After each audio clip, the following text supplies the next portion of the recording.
Well, hey guys and gals, old guy riding, and I am out today, and it feels good to be out.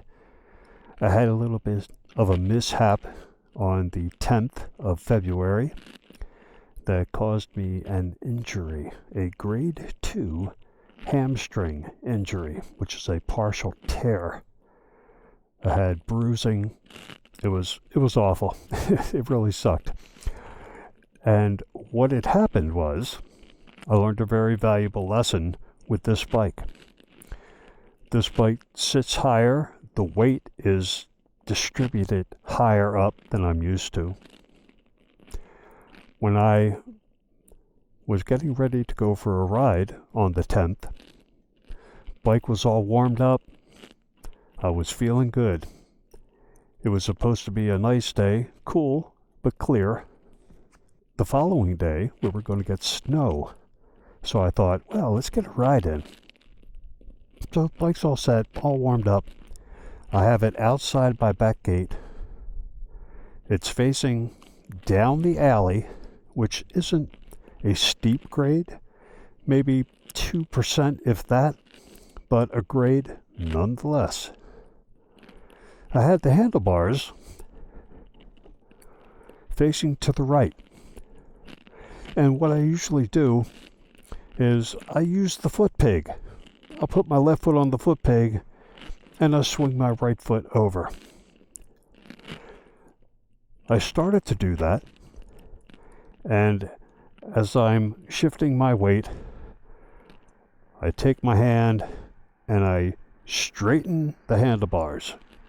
I straighten the handlebars without applying any front brake.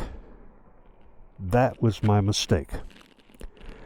My weight caused the bike's weight to shift very slightly to the right.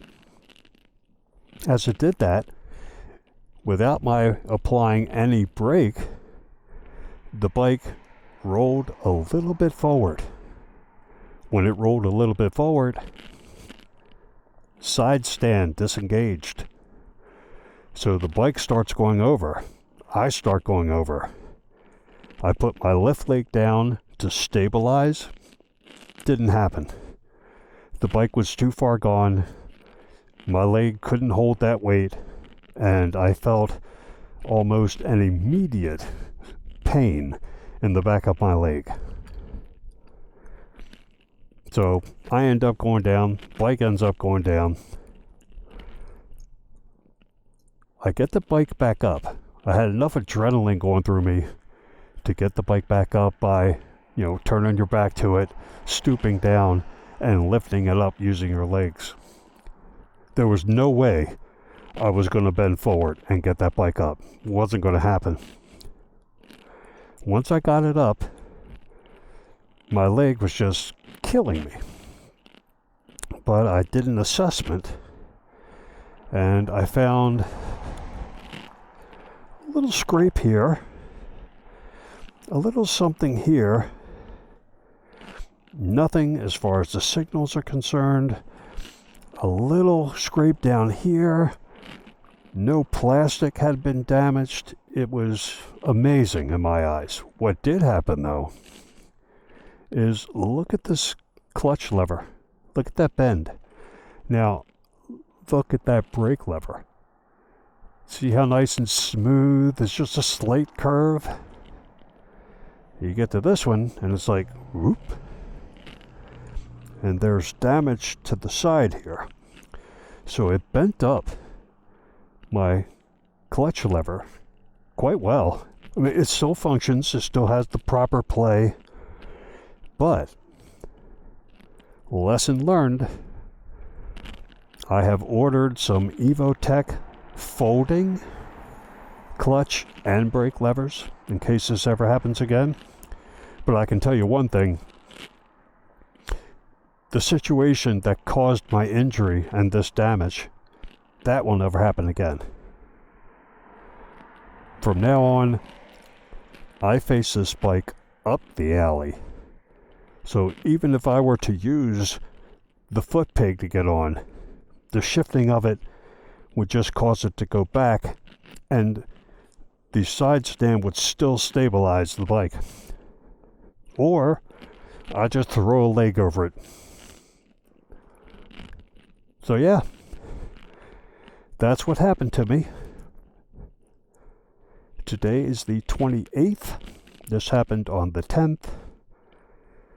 I Googled how soon you can get back on a motorcycle after suffering a grade 2 hamstring injury.